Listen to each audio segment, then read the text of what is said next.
Assalamualaikum warahmatullahi wabarakatuh. Selamat siang Bapak dan Ibu semuanya.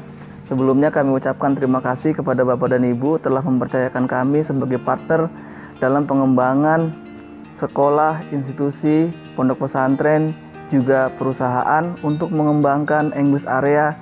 Perkenalkan, nama saya Tata, saya adalah Direktur Pelaksana dari Riverside English Club. Ingin memberikan beberapa pertanyaan. Untuk pertanyaan pertama adalah, berapa kali institusi Anda datang ke kampung Inggris? Jika lebih dari 3 kali dalam 3 tahun terakhir ini, berarti institusi Bapak atau Ibu sangat serius dalam mengembangkan bahasa Inggris untuk siswa atau siswinya di sekolah atau lembaga pondok pesantren juga institusi lainnya. Jika sudah lebih dari 3 kali dalam 3 tahun ini, artinya ada concern ke sana, ingin membangun culture English Area. Pertanyaan kedua adalah, berapa sih budget yang telah Bapak dan Ibu gunakan? Berapa besaran budget yang dikeluarkan seharusnya menunjukkan keberhasilan linier pemahaman bahasa Inggris yang didapat siswa atau siswi. Kenapa harus saya katakan seperti ini? Karena jika budget yang dikeluarkan ternyata sangat besar, tetapi hasilnya masih begitu-begitu saja, artinya apa? Let's say, Bapak dan Ibu mengirim siswa atau siswinya ke kampung Inggris selama 1 atau 2 minggu untuk ikut program holiday. Ya, dalam waktu 1 minggu pertama mungkin mereka mendapatkan input bahasa Inggris, dan 1 minggu berikutnya adalah mereka diterapkan untuk ngomong bahasa Inggris. Tapi apa yang terjadi? Mereka hanya menerapkan itu ketika berada di kampung Inggris yang berada di campnya masing-masing. Dan ketika kembali lagi mereka ke sekolah, pondok pesantren, mereka tidak mendapatkan lingkungan itu, tidak mendapatkan lingkungan yang mendorong siswa dan siswi untuk berbicara bahasa Inggris. Ketiga, apakah efek belajar ke kampung Inggris berdampak signifikan di institusi Bapak dan Ibu sekalian? Coba, bagaimana kabar bahasa Inggris siswa, siswi? Apakah ada sistem yang mendukung hidupnya bahasa Inggris di institusi Anda setelah ke kampung Inggris?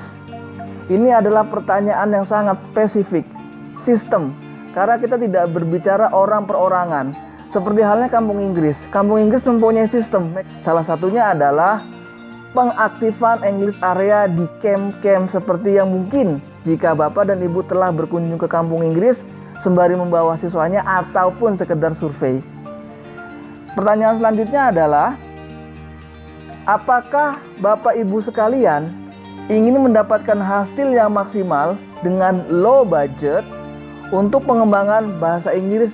Jika jawabannya iya, kami akan tunjukkan cara untuk menjadikan bahasa Inggris sebagai bahasa kedua di tempat Bapak dan Ibu dengan cara yang lebih efektif, hasil yang lebih masif, bisa menjadi budaya sehari-hari, dan biaya yang sangat terjangkau jika dibandingkan Bapak Ibu mengirimkan siswa atau siswinya ke kampung Inggris.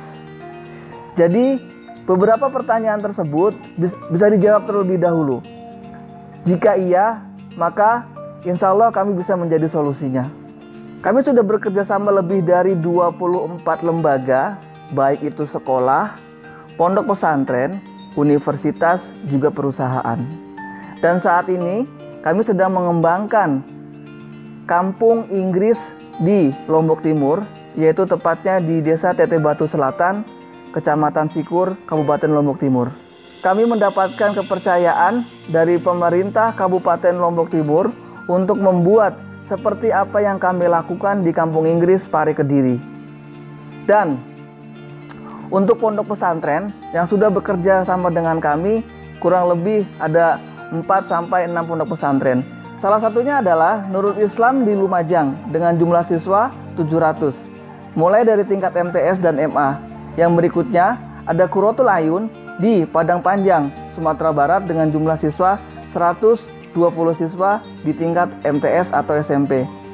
Berikutnya lagi ada Nurul Fikri Banjarbaru, Kalimantan Selatan, mulai dari tingkat SD, SMP, juga SMA.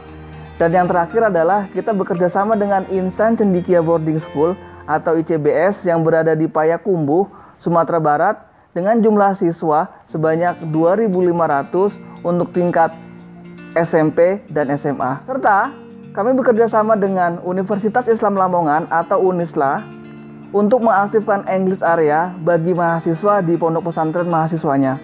Kami bekerja sama dengan perusahaan, salah satunya adalah PT AIO, produsen dari Pocari Sweat. Halo, nama saya adalah Dani Primaputra. Saya adalah Kepala Departemen Kurikulum di Riverside English Club. Apa sih Riverside English Club itu? Kami adalah lembaga pendidikan bahasa Inggris yang berada di Kampung Inggris Pare, berpengalaman selama 10 tahun dalam mendidik murid-murid kami agar mahir berbahasa Inggris. Di Riverside English Club, kami memiliki beberapa program unggulan. Yang pertama adalah kelas reguler. Di kelas reguler ini, kami membagi program-program kami menjadi 3 bagian. Yang pertama, yaitu kelas speaking. Di kelas speaking ini, kami melatih peserta didik kami agar mampu berkomunikasi secara lisan dengan lancar, baik dan benar. Yang kedua, ada kelas grammar. Di kelas grammar ini, kami menitik beratkan pada pengerjaan soal-soal seperti ujian masuk universitas, di mana soal-soal itu banyak bermain-main dengan struktur tata bahasa Inggris. Yang berikutnya kami memiliki program hybrid. Seperti namanya, hybrid ini adalah gabungan antara program speaking dan program grammar. Jadi, siswa di kelas ini tidak hanya dituntut agar bisa berkomunikasi secara lisan dengan baik dan benar, tetapi dia juga memiliki dasar yang kuat terhadap tata bahasa Inggris. Selain program reguler itu, kami juga memiliki International Test Class. Di kelas International Test ini, kami memberikan bekal murid-murid kami agar bisa menghadapi tes-tes kemampuan bahasa Inggris seperti PBT TOEFL dan IELTS, Academic IELTS. PBT TOEFL seperti namanya yaitu paper-based test TOEFL, yaitu TOEFL yang masih menggunakan jenis kertas dan pensil, di mana jenis tes ini masih sangat populer di Indonesia.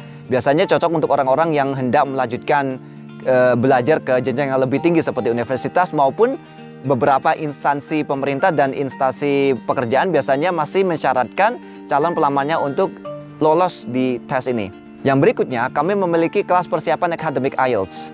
Academic IELTS ini berguna bagi mereka yang hendak melanjutkan studi mereka ke luar negeri maupun dalam negeri, di mana kampus-kampus yang mereka tuju biasanya mensyaratkan skor minimum IELTS, misalnya 6,5 untuk kampus-kampus luar negeri, agar mereka diterima di kampus tersebut. Yang terakhir, kami memiliki kelas English for Kids. English for Kids ini sangat berbeda dengan kelas-kelas reguler lain pada umumnya, karena di kelas-kelas reguler tersebut, para peserta didiknya berusia yang paling muda itu dari usia SMP ke atas. Nah, untuk English for Kids ini, peserta didik kami adalah anak-anak usia TK dan SD. Kenapa disendirikan? Karena dari segi treatment, bahan ajar, dan juga metode pengajarannya sangatlah berbeda.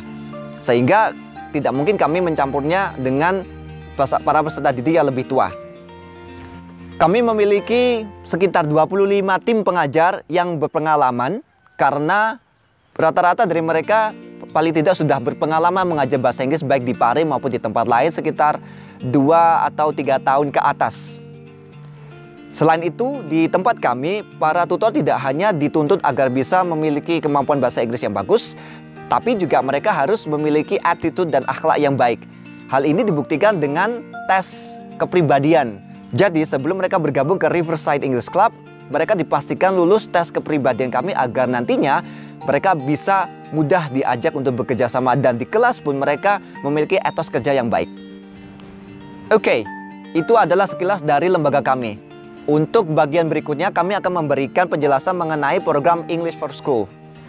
Baik, untuk selanjutnya adalah mekanisme English for School, yang dalam hal ini kami bagi menjadi 3 tahap. Tahap yang pertama adalah preparation stage, dan tahap yang kedua adalah development stage. Kemudian tahap yang terakhir adalah control stage. Baik, dari semua stage tersebut kami istilahkan dengan mass culture development.